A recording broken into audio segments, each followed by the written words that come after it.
हाँ, hello classmate, इस video में पढ़िए आप 13.4 का दूसरा नंबर सवाल। ठीक है, तो ध्यान से पढ़ते हैं, सुनिएगा ध्यान से कौन क्या रहा है।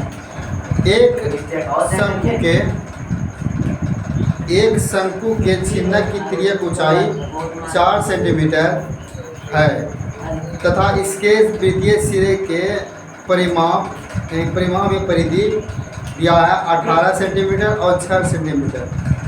तो बोला कि इस छिन्नक का वक्र पृष्ठीय क्षेत्रफल ज्ञात कीजिए। कोई छिन्नक है इसमें, ठीक है। छिन्नक तो आप सिंपल है, ऐसा हवे करता है।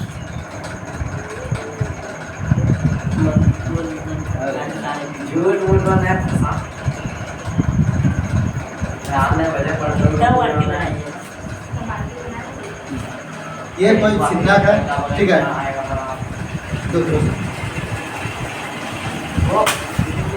हम कुछ बोला गुड़िया, हम ना बोला गुड़िया, तो मान लिया हम कुछ बोला नहीं बोला ना बोलेगा ना वो।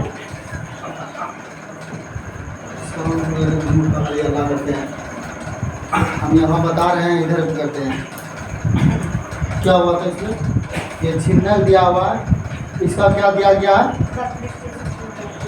हम बोले एक शंकु के छिन्नक की तिर्यक ऊंचाई दिया है। तिर्यक ऊंचाई कहने का मतलब है क्या इसमें? ये वाला ऊंचाई, एक ऊंचाई होता है, वो सिंपल ऊंचाई होता है, ठीक है। क्या होता है? वो सिंपल ऊंचाई एकदम सीधा विज्ञान का होता है। लेकिन आप जानते हैं गिलास का जो ऊंचाई होता है ना, हल्का टेढ़ा होता है कि नहीं? उसको तिर्यक ऊंचाई बोलते हैं।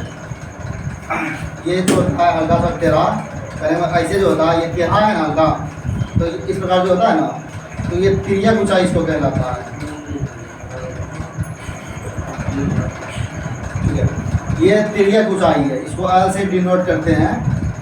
और ये जो अगर इसका सीधा ऊंचाई ज्ञात करेंगे तो ये बीच में ऐसे करेंगे ना, तो यहाँ तक ये ऊंचाई होगा। ठीक है, चलिए, तो यही हमको अच्छा लगा, यही अच्छा लग रहा है, तो इसको मिटा देते हैं। तो ये छिन्नक है, कहने का मतलब है कि जैसे कि वो चाय पीने वाला गिलास हो गया, या बाल्टी हो गया, या गिलास हो गया, ठीक है। या फिर और भी सब बहुत सारा चीज़ होता है ऐसा ऐसा, ठीक है। तो वही मान लीजिए, ठीक है। तो इसमें अब क्या बोला गया है कि इसका जो परिधि, तो इसमें क्या दो परिधि है, ध्यान सुनेगा। ये जो है ना, आप देखिएगा इस जब अभी देखिएगा, जब गिलास देखिएगा दो परिधि उसमें होता है। जब आगे से देखिएगा ये बड़ा वाला परिधि होता है ऊपर में, और छोटा वाला का परिधि होता है नीचे में, होता है कि नहीं होता है? कहने को बोला ये वाला परिधि जो होता है, ये वाला होता है बड़ा होता है, ये वाला जो होता है ये छोटा होता है कि नहीं होता है? ये छोटा वाला होता है। तो इसी का परिधि, ये चारों पट्टी जो है ना, ये जो लकीर है, ये परिधि का दिया है इसमें, ठीक है। दोनों परिधि का कितना दिया बोलिए तो? कितना दिया? 18 दिया। इसका बड़ा वाला का 18 परिधि दिया, ऐसे वाला यहाँ से यहाँ तक का 18 दिया है। आप यहीं पे लिखिएगा परिधि, ठीक है। परिधि 18, और ये वाला परिधि कितना दिया है? साथ रहिए 6 सेंटीमीटर, ठीक है। तो परिधि का मतलब समझ रहे हैं ना? ऊंचाई कितना दिया है इसमें? तिर्यक ऊंचाई 4 सेंटीमीटर। ये वाला ऊंचाई दिया है, तिर्यक ऊंचाई 4 सेंटीमीटर, ठीक है। तो इसको मिटा देते हैं। आप जानते हैं कि उसमें हम क्या लिखे थे, इसका ज़रूरत ना है, लेकिन आप इसको रखिए।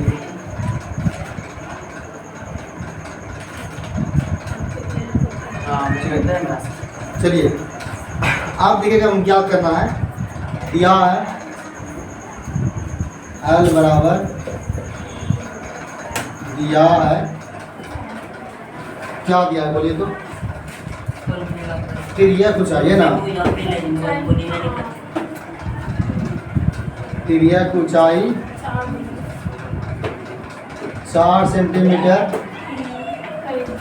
क्या दिया है? परिधि दिया है, तो हमको त्रिज्या ज्ञात करना होगा। तो परिधि दिया है, तो बोलिए ये परिधि किसके तरह दिख रहा है? जो गिलास को जब देखिएगा तो ये परिधि किसके तरह दिख रहा है? वृत्त के तरह, क्या है कि नहीं? वृत्त की तरह दिखता है ना। छोटा बड़ा दो परिधि है, एक छोटा है एक बड़ा है, तो दोनों का अलग अलग दे दिया है। तो बोलिए परिधि। तो परिधि आपका कितना होता है? वृत्त का परिधि क्या होता है? 2 पाई r। और परिधि दिया कितना है? 18 दिया। ठीक है, तो हम सिर्फ इसका क्या क्या ज्ञात करना है? इसमें r का वैल्यू ज्ञात करना है ना। तो r का वैल्यू ज्ञात करेंगे तो देखिए, अगर इसको कटाएंगे तो ये 9 कट जाएगा, 9 बार में 9 हो जाएगा यहाँ पे। तो r को खाली करेंगे, r को खाली करेंगे तो कितना हो जाएगा? 9। और पाई को नीचे कहाँ लाएं?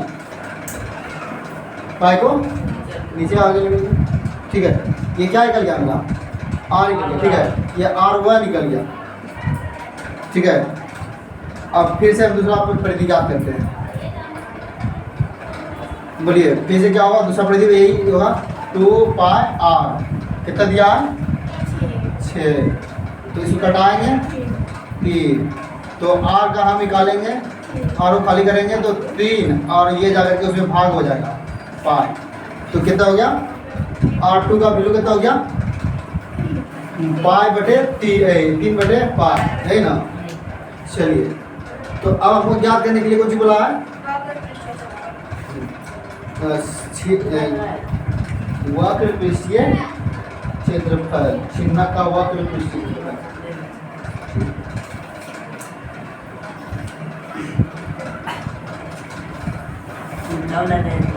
छिन्नक का वक्र पृष्ठीय क्षेत्रफल क्या होता है? बोलिए तो। पाई, बोलिए पाई l r1 प्लस r2। इतने सा है, इसके अलावा कुछ नहीं। तो याद होना ही चाहिए। ठीक है, फॉर्मूला याद होना ही चाहिए। ठीक, चलिए तो बोलिए पाई का मान कितना होता है? बोलिए तो 22/7। r का वैल्यू दिया है आपको, कितना दिया? 4 सेंटीमीटर, यही ना। हाँ, l का हमने दिया है, l का। ठीक है, उसके बाद देखिए r1 का वैल्यू कितना निकला है? 9/पाई। 9/पाई, फिर प्लस है तो प्लस। r2 का वैल्यू कितना निकला है? पाई बटे 3/पाई। ठीक, अब बताइए, ये गुना हो जाएगा 88/7, ये होगा। जब ये दोनों का एलसीएम लिया जाएगा तो क्या होगा? बोलिए, पाई हो जाएगा और ये जुड़ जाएगा, कितना होगा? बोलिए 10 2 12, 12 ना होगा, 12 होगा। आंसर इसमें लिखे गया, इसका पाई का मान भी रखना पड़ेगा।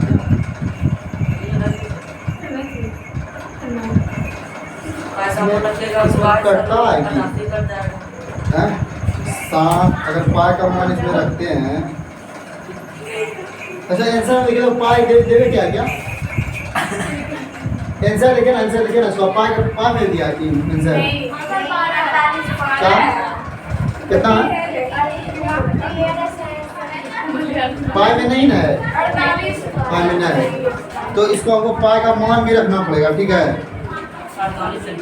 पाई का जब हम मान रखेंगे, बोलिए पाई का जब मान रखेंगे कितना होता? बोलिए तो 5/7। ये ऊपर हो जाएगा, 7 का जाएगा ऊपर। अभी जब अगला देखिए, ये पलट जब ये भाग में है ना, जब गुना में जाएगा ना तो ये वाला ऊपर रहेगा, ये नीचे नीचे रह जाएगा। ठीक है, ऐसा ही होता है रूल में।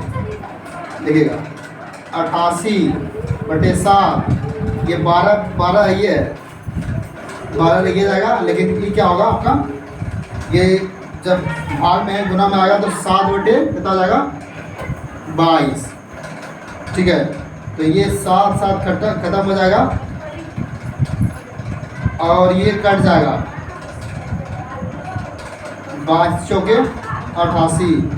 कितने आंसर बोले थे था? 48। यहाँ पे समझ में आया आपको? यहाँ पे जो है ना, यहाँ इसकी क्या चीज़ में है, भाग में है, ये देखिए। अच्छा यहाँ पे हम एक स्टेप छोड़ दिए ना, एक स्टेप और ले जाते हैं तभी यहाँ समझ में आएगा।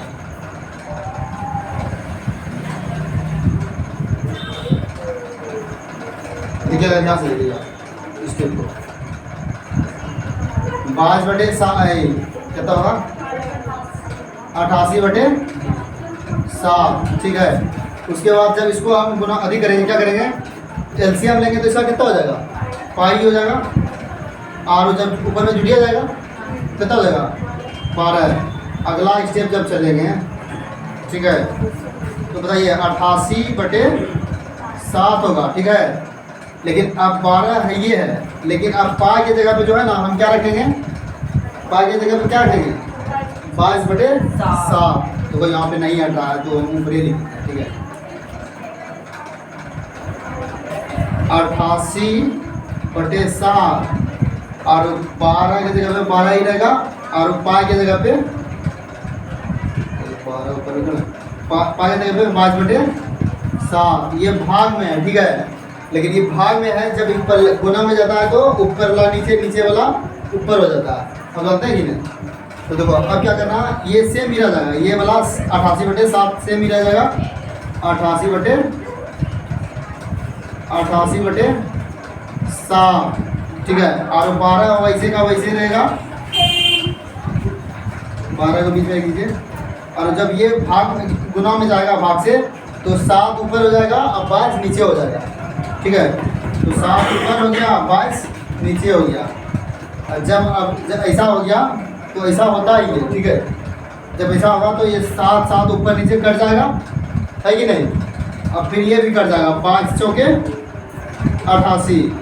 तो इसमें कितना निकल गया आपका, ये बराबर में 12, ये 12 गुना 4 गुना 12 है, अब 5 चौके 48।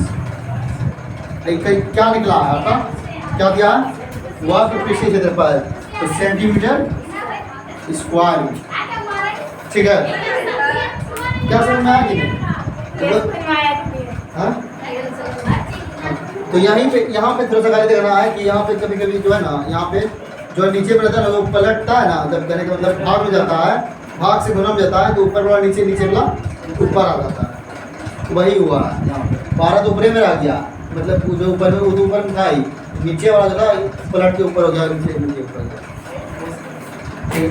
सवाल में कोई दिक्कत नहीं है, और बहुत अच्छा सवाल है, ठीक है, बहुत अच्छा सवाल है, एग्जाम में आने वाले है।